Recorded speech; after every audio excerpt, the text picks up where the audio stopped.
I'm Zach with 5 Star Roofing, and today I'm going to teach you guys how to do a roof inspection. So the first step of doing a good roof inspection is we start with the ground photos actually. So what I normally do is I do a walk around the house. I take photos from every angle. I also get some close-up shots of the downspouts, of the shutters, windows, window screens, anything that could be damaged by a potential storm. And I just make sure to take good photos of it. So with that being said, first thing I'll do is I'll always take an overview photo of the front of the house. So now I'm just taking again just some general overview photos. I like to go ahead and get up close and always take a photo of the house number on there, so that way I know what house I'm at. Anytime I come to a corner or angle, I'll stop, and generally I will go back a fair amount and try to get as much in one frame as possible, usually corner to corner. To the front right corner, where we'll run into our first downspout. So the thing I always like to do is I like to measure the downspouts here. Just so if we have to replace them, in which case this roof, I know we are replacing them, I'll measure it just so we know what size to get. And then I'll also look for any storm damage, which on this one looks like there is a possible hail dent on here. So I'll take a close-up photo of that. And then I'll also take a bottom of the downspout to see what type of drain they have, which this one's they have the underground French drains. The right side of the home now, and then again just take another overview. And then I see at the gable, they have these gable louvers. So I'll just try to get a close-up shot of those, see what those are looking like. And then also on this one, the homeowner noted that their fascia was kind of blowing off a little bit. And so I'll come to an angle where I can see it start to pop off. And then I'll take again, just another photo of that. And then now that I'm already at this back right downspout, I'll go ahead and inspect it as well. And the thing I like to do is usually I like to take a piece of chalk and go ahead and start chalking it, because it really makes those dents stick out, which you can kind of see right here what they're looking like. Another thing I like to do is I like to also inspect the soffit right here. I know a big component for us, if we are ever installing a ridge vent, we need to make sure there's some type of soffit vent here, just so we can get air getting into the attic. So usually what I'm looking for is little perforated holes in this soffit, and then I'll take a photo of that, of course. And usually that's good enough for a soffit inspection. Another thing I like to do is whenever I'm doing my walk around, I want to always just take a photo of any AC units or gas pumps or anything of that nature, just because I know whenever we're installing a roof, we're always throwing debris off, and I want to get photos of before what it looks like, so that way if it already is damaged, we know that, and that way we don't get blamed for damages. That's not our fault. So now I'm going to go ahead and take a few steps back, and again just go back to taking just some more overview photos. Again, I always try to get just corner to corner as much as I can in frame, as long as the yard allows it. Of course, I don't want to step in other people's yards or anything like that.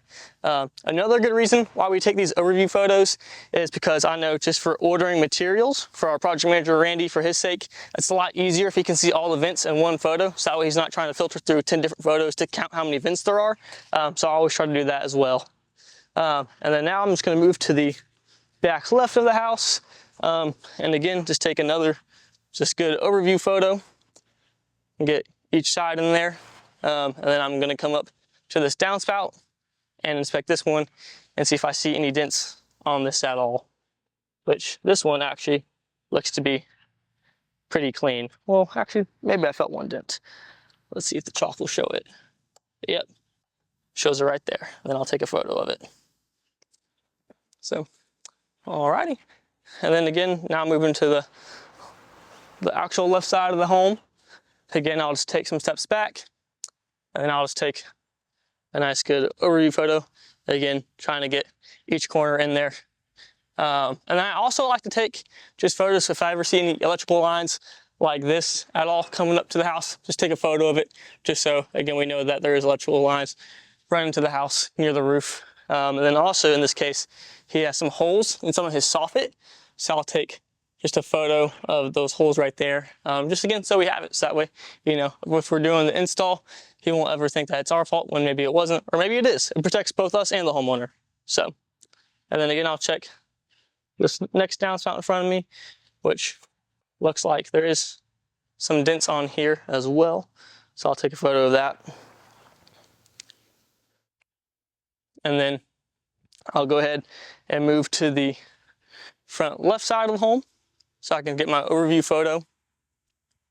And again, just try to get as much as you can in the frame. It's lots of walking back and forth on this one. That's what you'll get used to. So, alrighty. So now that I got that photo, that pretty much kind of completes my outside exterior inspection from the ground. Now I'll go and get the ladders out and we'll come up on the roof. All right, so now it's getting the good old ladder out. The trusty 24-footer, can never go wrong with this thing.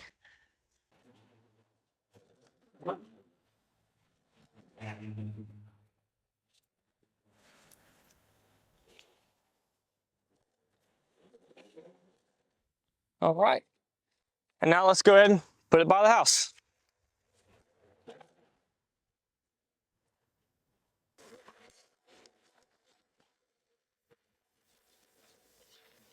Alrighty. One tip I will say when putting your ladder up against the gutter is never just let it slam. Always try to give it a control fall, so that way you're not putting dents into gutters when you don't need them. Then always just hop on it and take a couple jumps, make sure it's not wiggling back and forth or anything. And then after that, ladder's pretty much secure. Alrighty, now that we've got the ladder set up, we'll go ahead and get up it.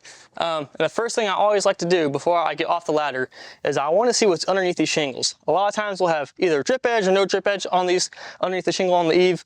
I also want to take a look at the gutters and get a measurement of how wide they are. So that's all I'll do.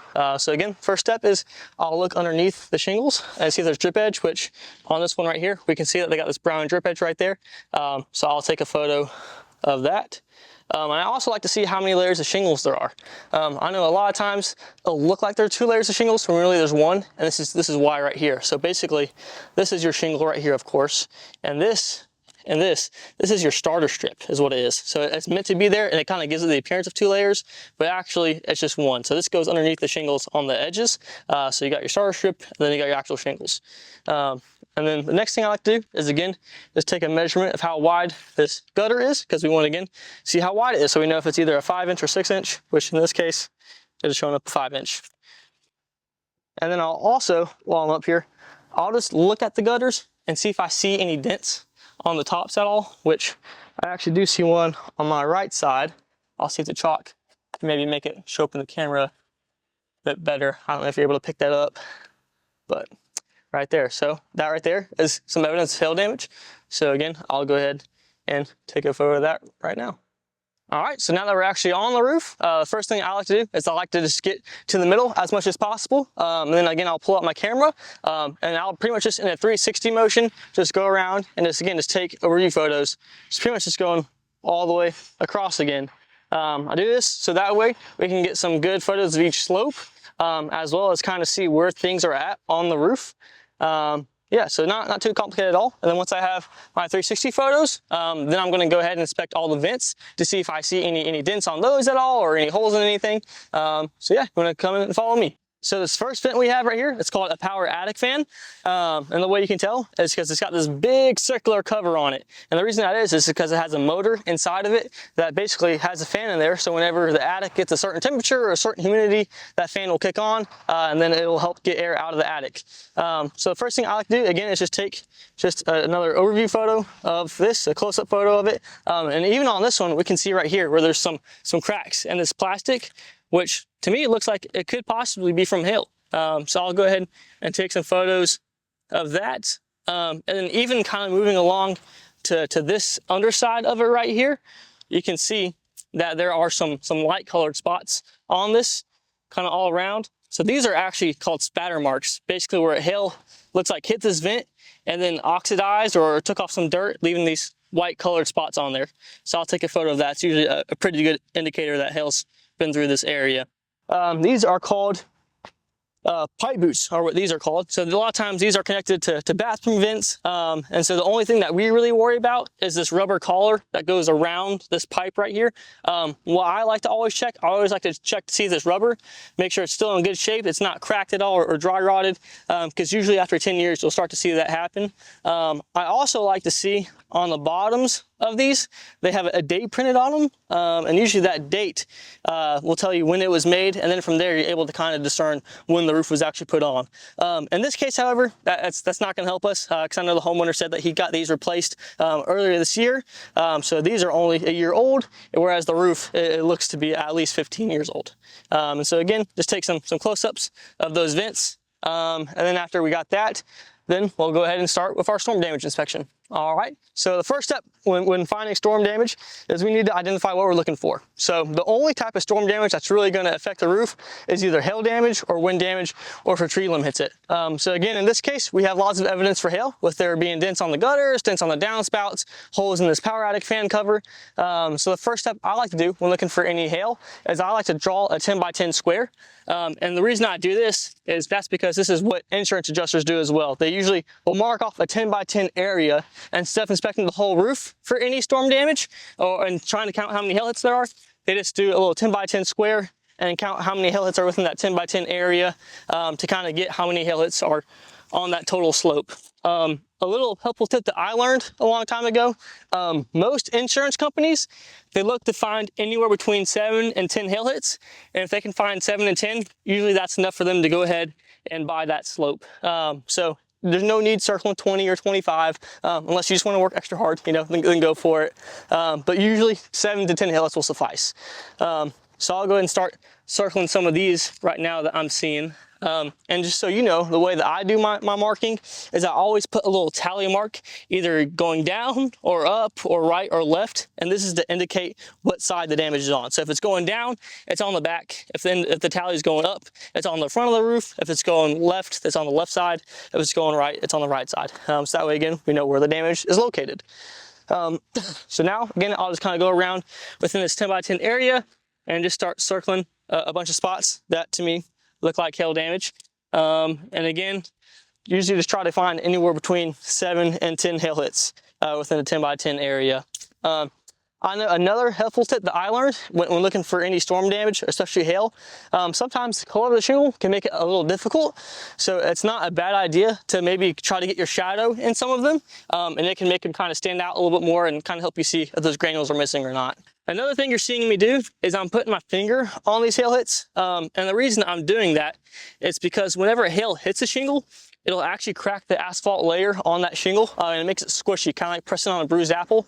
So the reason I put my finger on it is to feel if it's squishy, to see if there's any indentions on there, especially on an old roof like this where there's a lot of wear and tear going on. It can be a little difficult sometimes to tell the difference between wear and tear and hail. So that's why I put my finger on it, just to kind of see if I can feel it indented at all, or feel it if it's squishing at all, on which case there's quite a bit that are pretty squishy on here.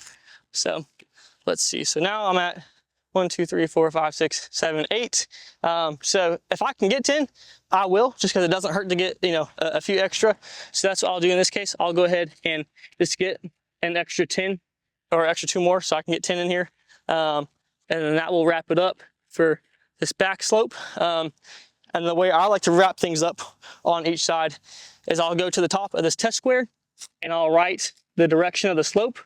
So in this case, I'm putting back because it's on the back side. Then I'll put a little H for hail, and I'll put a dash, and then I'll put 10 because I found 10 hail hits on the back side. And then I'll also put a W for any wind damage, which I didn't see anything back here, and I'll just put 0 for that. And then again, always got to take photos of everything, so then I'll go ahead and take my photos of that, and then I'll go on either side of this test square, and I'll just take a good overview, trying again to get all 4 corners in this test square right here. And then after this, I'll then get some close-ups of the hail damage. So that way, again, we have close-ups of what it looks like. So another important thing I do want to say about all of our storm damage inspections. Yes, we are the professionals in this, you know, in this industry and in this instance, and we are reporting back to the homeowner what we see. But ultimately, you know, there's going to be lots of times where, you know, there may be stuff that looks like hail, but maybe not. Or maybe it looks like hail and it's not squishy. So I will say this, it never hurts to mark something and then always send it back to the sales rep and get their opinion on it. Because at the end of the day, you know, even if we are confident that's hail damage, it's not really our call to make. It's the insurance company's call to make. So all we can do is just document what we see. And again, just leave it up to the insurance company to decide. So now I'm on the right slope right here. So again, I've got my 10 by 10 box marked off.